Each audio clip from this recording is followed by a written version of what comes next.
Soy Max Kaiser. Me alegro de verlos a todos. ¿Cómo están todos? Rotterdam es genial. Vaya, solo he estado en Ámsterdam. Me he estado perdiendo el ritmo. Deja tu bolso en el suelo. Muy bien. Es mi encantadora esposa, Stacy. Hacemos el informe Kaiser juntos. Por supuesto. ¿Nadie lo ve? Por favor, dejen de verlo, ¿sí? Bueno, como de costumbre, mi preparación para esta tarde consistió en comerme una naranja en el vestíbulo hace unos 5 minutos para pensar en algo con lo que deleitarlos a todos. He estado escuchando a los oradores de hoy y se habla mucho de que los banqueros son delincuentes, que son fraudulentos, que cometen todas estas cosas horribles, que son manipuladores de derivados. Pero no hay mucha información sobre el terreno en términos de cómo se produce una corrupción bancaria real o un fraude bancario. Así que pensé que podría ser interesante para la audiencia porque he trabajado en Wall Street durante muchos años. Voy a explicarles cómo robé dinero en Wall Street. ¿Les parece bien? Este es un caso de estudio real, no es una abstracción. Así que trabajé en Wall Street en los años 80. Y esta era una forma típica de orquestar un fraude masivo. Lo llamamos operación retrospectiva. Así que nos comunicábamos entre nosotros y decíamos, oye, estamos involucrados en una operación retrospectiva. Básicamente, lo que esto implicaría sería que llegas a la oficina, normalmente borracho, drogado con cocaína, eran los años 80. Y tienes que entender que Wall Street, en ese momento, cuando empecé en Wall Street, había estado en un mercado bajista durante 16 años. Era muy difícil ganar dinero en Wall Street. La oficina estaba medio vacía. Los corredores trabajaban allí por las noches como profesores y taxistas. En aquella época, ser corredor de bolsa se consideraba un trabajo de mierda, porque el mercado llevaba 16 años seguidos en baja. Era como un páramo, un cementerio. Así que, cuando tenía 22 años, empecé a trabajar en PaineWebber, que ahora pertenece, creo, a UBS. Pero pasé del ambiente festivo de la universidad a la sala de juntas de una firma de corretaje justo en el momento del nacimiento del mayor mercado alcista de la historia. De repente, el mercado, que ni siquiera superaba los 1000 puntos en el Dow Jones, había luchado por superar esa cifra durante décadas. De repente, comenzó a moverse desde los 800 o 900 puntos del Dow Jones hasta los 18,000 puntos en los que se encuentra recientemente. Y esa ha sido la historia de este enorme e increíble mercado alcista que acaba de cambiar la sociedad de manera fundamental. Pero a principios de los años 80, todavía era algo nuevo, así que el trabajo consistía en trasladar todos los malos comportamientos que había tenido como estudiante universitario a mi nuevo trabajo como corredor de bolsa. Básicamente, la fiesta se aceleró porque creo que el año anterior había tenido un trabajo a tiempo parcial como corrector de pruebas en una fábrica de sellos de goma. Y luego, en mi primer año en PaineWebber, creo que gané $250,000. Y eso sin tener absolutamente ningún conocimiento sobre acciones, bonos o cualquier otra cosa. No tenía ni la menor idea. Pero había tanto dinero que fluía que hasta un mono Resus podía hacerlo bien. Pero había muchos trucos interesantes. Básicamente, la operación retrospectiva consistía en entrar y encontrar acciones que tienen una beta muy alta, que son muy volátiles y que están fluctuando en precio. Y cuando ves ese tipo de acción, significa que el mercado de opciones se mueve por encima del mercado de valores, por así decirlo. También se observa mucha volatilidad en el mercado de opciones. Entonces entras y básicamente compras 100 o 200 opciones sobre una acción con una beta muy alta y una alta volatilidad. Luego te vas a comer. Vuelve de comer y ya ha obtenido una ganancia o una pérdida muy grande. La clave es que cuando realiza esa operación inicialmente no proporciona el número de cuenta. Por lo tanto, hay una colusión con el operador de opciones que está en el parqué y también hay colusiones con el oficial de cumplimiento, que por cierto recibe el mayor bono de Navidad cada año de todas las firmas de corretaje. El oficial de cumplimiento es el que tiene la gran cesta de frutas al final del año, porque hay que conservar la palma de Grecia con bastante liberalidad. Y entonces no das ese número de cuenta cuando realizas esa operación. Vuelves de comer y ahora estás sentado allí con una pérdida enorme o una ganancia enorme. Ahora bien, si es una ganancia enorme, obviamente es fácil colocar una ganancia enorme. Simplemente llamas a un cliente y le dices, he obtenido una ganancia enorme y quiero volcarla en tu cuenta. Ya sabes, guiño, guiño, me debes el soborno. Y el cliente, por supuesto, dice, está bien, está bien. Lo habitual es que si se trata de una pérdida enorme, también es bastante valiosa, porque todas las empresas al final del trimestre buscan pérdidas fiscales para minimizar sus impuestos del trimestre. Y esto se llama servicios corporativos. Entonces, llamas al encargado de cumplimiento tributario de esa empresa, una empresa enorme, grandes empresas. Simplemente le dices, oye, tengo una pérdida de $5 millones que necesito colocar en algún lado. Y ellos dicen, genial, ya sabes, ponlo en mi cuenta. Por lo tanto, sus impuestos se han reducido. Y por supuesto, hay una gran compensación. Y eso es una operación retrospectiva. Y por supuesto, las comisiones son enormes. Así que puedes hacer esto todo el día. Puedes ganar cientos de miles de dólares en comisiones por semana, cada 2 semanas, haciendo esto. Es bastante fácil, ya sabes. Eso es un fraude real. Entonces, cuando la gente dice en Wall Street que hay derivados, que hay todos estos diferentes, entran en descripciones muy arcanas de cómo defraudar a la gente. Y pensé que sería interesante que la gente supiera cómo un corredor de bolsa minorista, de una manera sencilla, comete un fraude bastante simple. Voy a relacionar eso con el concepto más amplio de reinventar el dinero. Porque trabajé en preventa en Capital Films. Solíamos vender películas porque Simon estaba en su lista de espera allí. Estaba hablando de que ahí es donde empezó el crowdfunding en la preventa de películas, que es lo que yo solía hacer. Y una de las películas que financiamos fue Rogue Trader, sobre Nick Leeson y cómo derribó el Barron's Bank a través de lo que parece una operación retrospectiva que salió terriblemente mal. Sin embargo, quería hablarte sobre el dólar de Hollywood. Porque es un dinero que tú inventaste. En realidad, tenía un tipo de cambio fiduciario con el dólar estadounidense. Entonces, ¿por qué no hablas de eso? Y luego pasamos a Bitcoin y al crowdfunding. Pero háblanos de la invención de esta monetización de celebridades de Hollywood, o de cómo se te ocurrió inventar el dólar de Hollywood y la bolsa de valores de Hollywood y los bonos y bonos de estrellas. Porque esa tecnología que se creó allí todavía se usa hoy en día por empresas como Blackstone y JP Morgan para fijar el precio de los derivados de cosas que de otro modo serían intangibles, no petróleo, ni carne de cerdo, ni panceta de cerdo, ni nada. Así que usan esa tecnología para fijar el precio. Es una tecnología patentada. Número de patente 5750176, si quieres buscarla. Oficina de Patentes de Sumino para tecnología de especialistas virtuales. Entonces lo inventaste en 1994-95. Sí, vale, cuéntanos. Sí, es un sistema de comercio virtual para negociar valores virtuales con una moneda virtual en un mercado virtual. Y sin embargo, desde entonces se ha convertido en la base de lo que llamamos derivados de medios o comercio de derivados avanzados. Todos hacen referencia a esta patente y a esta tecnología. Pero cuando yo después, en 1990, me jubilé de mi trabajo en Wall Street, así que pasé de los 83 a 1990. Y después se volvió tan aburrido estar estafando a la gente todo el día. Y no se requiere habilidad para ello. Así que me fui a vivir a Francia para divertirme.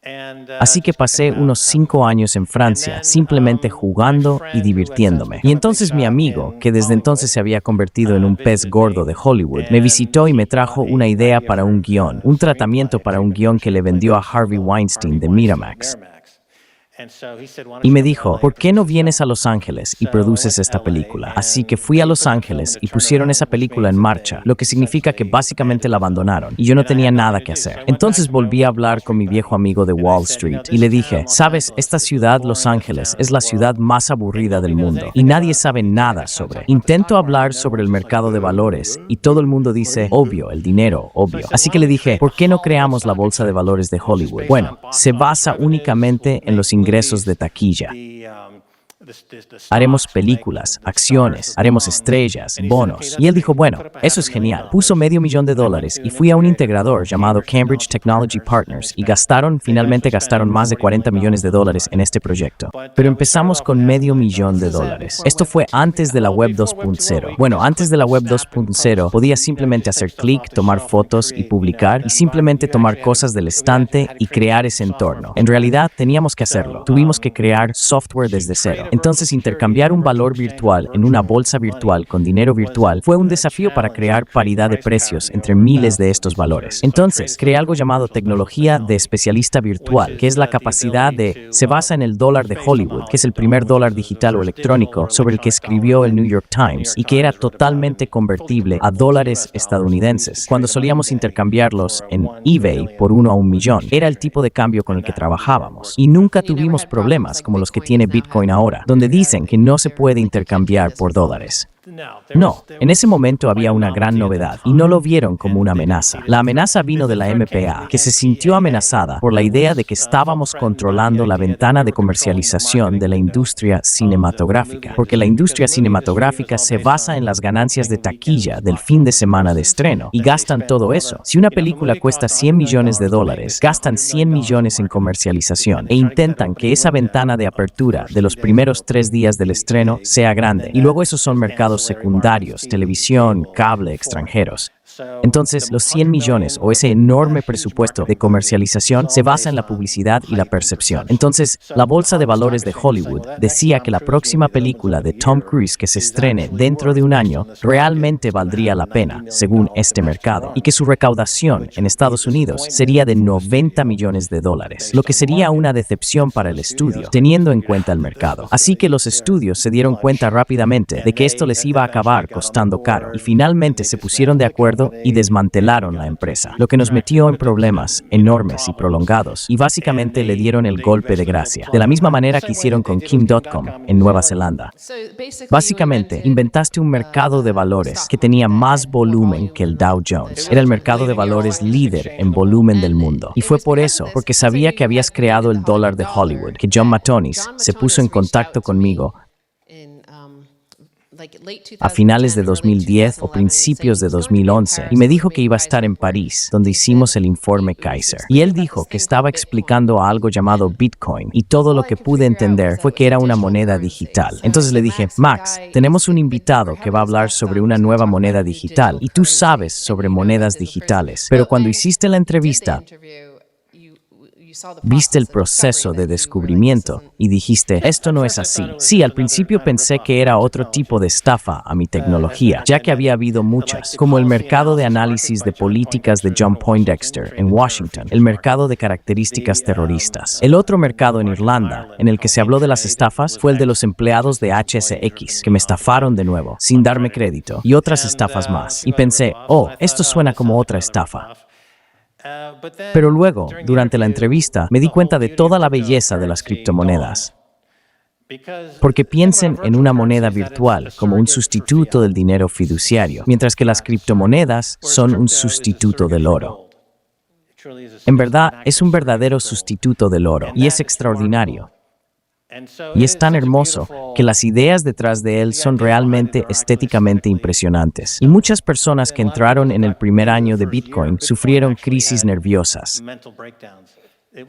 Fue tan hermoso. Fue como ver por primera vez algunas de las obras de arte más notables de la historia. Y si hablas con esas personas en esos primeros años, tenían los ojos desorbitados. Uno de ellos era Charlie Schramm, que creo que ha sido tratado de manera completamente injusta en esta industria por los reguladores, etc. Pero él era alguien que quedó atónito por la belleza de todo esto. Y es una de las creaciones más bellas de la historia, obra del hombre. Y eso creo está cada vez más claro. Pero durante la entrevista con John Matonis, sí me di cuenta de que era algo. Y bueno, igual que cuando creaste algo que, en apariencia, como la Bolsa de Valores de Hollywood, parecía un juego. La gente solía decir que era un juego, pero tú dijiste que era algo muy serio. Era como un mercado real. Y cuando emitimos esa entrevista con John Matonis, la reacción fue sorprendentemente negativa. Hubo una reacción muy violenta, sobre todo por parte de los fanáticos del oro, diría yo. Pero hubo una reacción enorme en contra, lo que nos animó a investigar más para ver qué era lo que tanto temía la gente. Los fanáticos del oro y los libertarios al principio lo odiaban. Ahora a todos les encanta. Ahora se dan cuenta de que, excepto el profesor Fekete, a quien no le gusta Bitcoin, intentaremos atraparlo. Pero ya han cambiado de opinión y hubo una reacción enormemente negativa en todos lados. especialmente en un lugar como Gran Bretaña, donde los británicos son precio de la propiedad. Bueno, son especuladores inmobiliarios y son esencialmente súbditos de la reina. No son libres en el sentido de que eso es lo que se nota en muchas cosas en línea. La gente prefiere ser súbdito donde quiera que esté. Ni siquiera necesitan vivir bajo una monarquía. Prefieren un enfoque de arriba hacia abajo. Prefieren que JP Morgan los controle. Es mucho más fácil estar en prisión, ser un esclavo. De eso se trata. Pero ahora, con Hollywood Stock Exchange, parte de su patente habla básicamente de lo que se convirtió Kickstarter. Tú hablabas de vender por adelantado las entradas, venderlas por adelantado y financiar proyectos de esa manera. El plan de negocios original era combinarlos a todos de nuevo, consigamos 1 millón de usuarios y luego les vendamos una entrada por adelantado para financiar una película. Ese fue el plan de negocios que presenté. Pero la MPA no tenía nada que ver con eso. Lo cerraron porque era una gran amenaza para su marketing, su modelo. Y la MPA es uno de los lobbies más poderosos, superados solo por la industria de defensa en Estados Unidos. Y si quieres ir a la cárcel muy rápido, desafiarías a Chris Dodd y a la Asociación Cinematográfica de Estados Unidos como Kim Dodd. Y la MPA consiguió a los miembros del mercado de futuros. Cantor Fitzgerald compró la bolsa de valores de Hollywood, compró la tecnología e intentó lanzar un mercado de futuros real en Chicago, pero la MPA lo cerró. Gastaron $20 millones. Iban a lanzar un mercado de efectivo en Chicago. Y en el último momento, Chris Dodd, que entonces era senador como parte del proyecto de ley Dodd-Frank, se sumó a la legislación y prohibió los futuros de taquilla en Estados Unidos. Lo que es notable porque ahora permiten los futuros de Bitcoin a través de Chicago. En Estados Unidos solo existe una industria protegida de esta manera. Todas las demás industrias de Estados Unidos tienen operaciones de futuros que pueden modificar el precio, pero la industria de Hollywood está protegida contra los futuros por esta ley. Y poco después, Chris Dodd fue nombrado director de la MPAA. Así que hubo más corrupción, así que la prohibieron. Pero lo hicieron, curiosamente. Esto se convirtió en la industria del mercado de predicciones después de que yo creara todo esto. Y había una llamada HubDub, escrita por un tipo llamado Eccles, creo. Nigel Eccles. Nigel Eccles tenía una llamada HubDub y no funcionaba. Entonces empezó algo llamado FanDuel, que ahora es una industria de $1.000 millones, una empresa de $1.000 millones que ofrece apuestas deportivas diarias y apuestas de fantasía. Pero en el proyecto de ley de Chris Dodd se hizo una excepción para los deportes. Y este tipo era un ex consultor, creo que Booz Allen. Bueno, tenemos que plantear esto a la audiencia. Sí, pero reinventar el dinero, porque recibí muchas preguntas de la gente cuando estuve allí sobre cómo reinventar el dinero y hacer esto. Así que tíralo. ¿Quieres tirarlo, Max? ¿Puedo tirarlo? Oh, genial. Esto es genial, hombre. Genial, veamos cómo. Allá atrás. Allá atrás. Allá atrás. Extiende la mano, nene. Colócalo. Nadie lo quiere, hombre. Bien, aquí vamos. Sí. Casi. Él nunca jugó béisbol. Yo sí, estuve en el equipo de béisbol. Estoy un poco estresado por ver cómo se desploma el precio de mis acciones. No puede ser tan bajo. ¿Qué? ¿Está funcionando? Sí, está funcionando. Genial. Max, Stacy, soy un gran fanático del programa. Me gustaría decirles que mi pregunta es sobre el aspecto técnico de Bitcoin. Me preguntaba, Max, ¿cuál es tu opinión sobre el tamaño de los bloques que está envolviendo la esfera de Bitcoin? Sí. Bueno, estaba hablando con Tony Gallippi sobre esto, quien dirige BitPay, y estoy en ese grupo que piensa que básicamente no es un evento importante en muchos sentidos. Sé que existe esta teoría de la conspiración sobre una adquisición, pero creo que el protocolo resistirá este desafío, así que no estoy demasiado entusiasmado con eso. No entiendo lo suficiente sobre el conjunto. Sé que a los mineros no les gusta, así que creo que por lo tanto no sucederá. Sí, a los mineros no les gusta, pero creo que en última instancia es un protocolo de consenso, así que si no hay consenso para asumirlo, ¿por qué meterse con algo? Quiero decir, creo que cuando Bitcoin llegó por primera vez, todas las personas realmente inteligentes en San Francisco y Silicon Valley lo pasaron por alto por completo. Y como quieren sonar, como si no fueran idiotas, regresaron y dijeron, oh, Bitcoin apesta. Pero hay algo llamado blockchain, y lo inventamos. Y seguimos siendo tan inteligentes como pensábamos que éramos hace 2 años. Pero es como decir, me encantan las chicas, me encantan los sándwiches de queso a la parrilla, pero odio el queso, ¿verdad? Así que simplemente están hablando por hablar. Y hay un péndulo que está volviendo a Bitcoin ahora, alejándose de la blockchain propietaria. La idiotez, el sinsentido bancario. Sí, Max, Bitcoin es barato, sea lo que sea. 203 es barato. Hablas del fraude que cometiste como si no fuera nada. Sí. No sé mucho sobre tu vida personal. ¿Sufriste alguna consecuencia por eso? No, el modelo de negocio de Wall Street es el fraude, y el modelo de negocio es que nos quedamos con 90 centavos de cada dólar fraudulento que ganamos. Ese es el modelo establecido. Ese es el modelo que el juez, el ex fiscal general de Estados Unidos, dijo que Wall Street está más allá de cualquier proceso judicial. Nunca procesaremos a Wall Street. Pueden hacer lo que quieran. Han legalizado la criminalidad. Volviendo a Clinton, derogaron la ley Glass-Steagall. Eso decía, me encanta el fraude. Pasaron al milenio digital, la ley de 2010, donde esencialmente hicieron operaciones con derivados, lo que antes era juego de azar. Dijeron, no, esto en realidad es inversión. No recuerdo el nombre completo de este proyecto de ley. Es como decir que nos encanta el fraude. Wall Street es un fraude, Estados Unidos es un fraude, el mundo es un fraude, los bancos son un fraude, los bancos centrales son un fraude. Vivimos en una era de fraude, todo se basa en el fraude y ellos se quedan con un porcentaje del fraude. Ese es el modelo de negocio. Sugerir que existe algún aspecto moral o ético en todo lo que está sucediendo hoy es ser completamente ingenuo respecto del hecho de que vivimos en una era dominada por terroristas financieros. Terroristas, yihadistas de la banca. Están aquí para matarte y matarse a sí mismos. No les importa porque se formaron en madrasas llamadas Princeton, Harvard y Yale. Creen en una ideología, no en el Corán, sino en Adam Smith, que malinterpretan por completo y que justifican su acto de inmolarse. Y el costo del terrorismo es bajo. El 11 de septiembre solo cuesta $500,000. La capacidad de Warren Buffett para pedir dinero prestado y adquirir una empresa es nula. Está pidiendo dinero prestado a cero. Está eliminando todos esos puestos de trabajo. Está creando destrucción económica debido al terrorismo financiero. Y esa es la era en la que vivimos hoy. ¿Por qué vamos a detenerlo? Solo hay una manera de detenerlo. Hay que aumentar los tipos de interés ahora mismo. Hay que hacer que el coste del terrorismo sea demasiado elevado. Hay que hacerlo hoy. Si no lo haces, eres un maldito terrorista. Janet Yellen es una terrorista. Mario Draghi es un terrorista. El Banco Central de Japón es un terrorista. Estos son los verdaderos terroristas, no los inmigrantes, no las personas que mueren en el agua.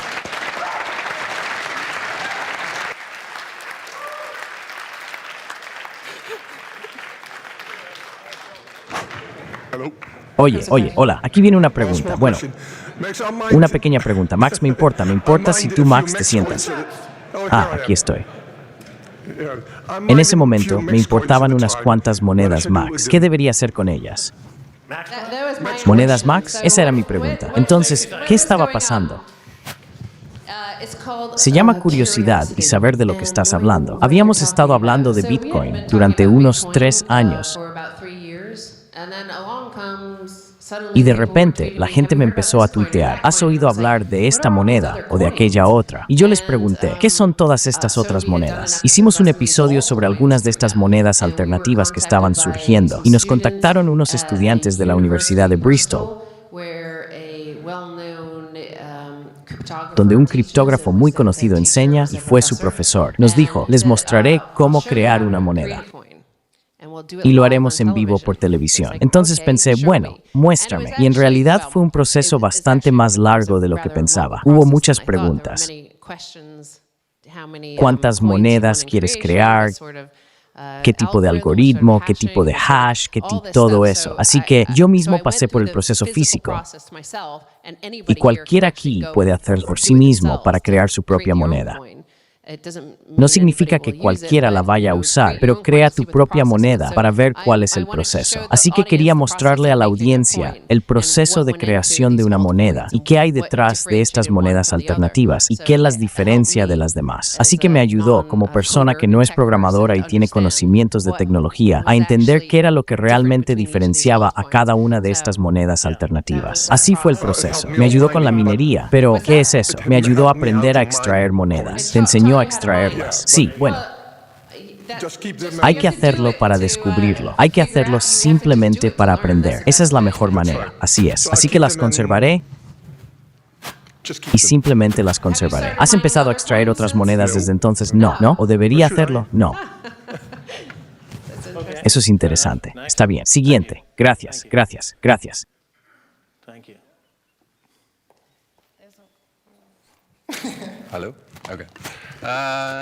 Hola, vale. En primer lugar, hola Max y Stacy. Soy un gran fanático del programa.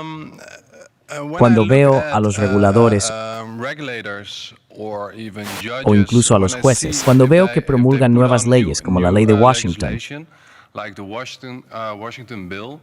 se nota que no entienden la tecnología, pero aún así son capaces de promulgar leyes. ¿Tienes miedo de que, o al menos yo tengo miedo,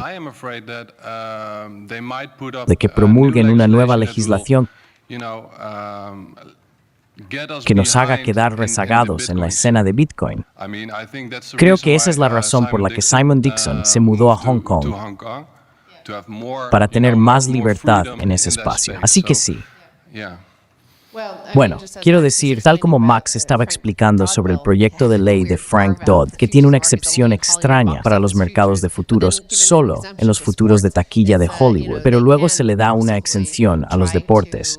Ya sabes, es posible que puedan intentar decir que solo JP Morgan Goldman Sachs, su blockchain privada específica, será la única legítima. Pero no creo que eso funcione. Sí, bueno, creo que la tasa de adopción de Bitcoin ha sido impulsada en gran parte por algunas de estas crisis. Así que cuando estalló la crisis en Chipre, la tasa de adopción fue enorme y el precio se comportó muy bien. Y estamos a punto de entrar en otro periodo de finanzas globales muy inestables y rumores bancarios de que Deutsche Bank, que tiene la cartera de derivados más grande del mundo, con cerca de 150 billones, podría seguir el camino de Lehman. Así que tenemos este enorme potencial de nuevo, y la criptología y el protocolo están listos para aceptar esta gran cantidad de efectivo a medida que llega. Al igual que el mercado del oro y el mercado de la plata. Creo que ya veremos. A menudo he pensado que la adopción ha sido impulsada por la crisis, no por el factor cool. Queda espacio para una última pregunta ingeniosa y contundente. ¿Quién se atreve todavía a hacerle una pregunta a Max? Queda una más aquí. Señora, aquí tiene. Hola. Qué bueno que hable de la era precriptográfica en 1996. También escuché algo sobre esta era de boca de otro tipo, que habló de que existía este dinero digital precriptográfico que se creó en una escena artística. Y bueno, estoy bastante interesada en ese tipo de correlación. Así que mi pregunta es, en realidad, ¿experimentaste alguna forma de creatividad o escena artística cuando lo hiciste? O si no, ¿ves alguna forma de creatividad involucrada en esa época o ahora? Es interesante el cruce con el mundo del arte, porque estaba leyendo recientemente sobre cómo muchos artistas están siguiendo el camino de las empresas emergentes, donde están tratando de monetizar su arte de una manera que estamos viendo en el mundo de las empresas emergentes. Y como parte de eso, creo que las criptomonedas lo hacen muy fácil. Cuando nos mudamos a Londres recientemente, desde París, Stacy puso en la pared una obra de arte que creé en 2011. que eran algunos recortes que había hecho para revistas. Y luego los superpuse con algunas imágenes. Y en la imagen había una dirección de Bitcoin de Mt. Gox, de la que me había olvidado por completo. Pero estaba usando estas direcciones como parte de un arte visual que estaba creando en ese momento, solo por diversión. Porque sí, también en términos de arte, en la era precriptográfica, con la bolsa de valores de Hollywood, existían los Dress Zeros que imprimían el dólar de Hollywood, ¿no? Quiero decir, existían todos estos personajes que eran seguidos y eran en realidad como personajes de dibujos animados que la gente seguía y escuchaba y que pronunciaban, hacían declaraciones. Eran más que los Dress Zeros. Sí, intentamos antropomorfizar varios aspectos de la banca. Así que estaba Max Broker, Mac Daddy era un banquero, Dr. Zeros era el banquero central y Misinformation era el analista. Así que, en cierta manera, seguimos el ejemplo. Todavía puedes encontrar esos personajes en línea. Es un poco una tradición de Walt Disney. Muchas gracias. ¿Hay algo, una especie de mensaje final que quieras transmitir a la audiencia antes de que se vayan a casa? ¿Quizás algo sobre lo que reflexionar? No, me gusta el hecho de que sean Erasmus y que seas libre de elegir, libre de inventar, libre de hacer lo que quieras. Así que creo que es bueno. Eres libre de elegir, eres libre de inventar, eres libre de hacer lo que quieras. Así que creo que es un buen punto. Gracias a Paul, que ha sido un gran apoyo nuestro durante años y logró organizar un gran evento. Genial. Bueno, gracias chicos.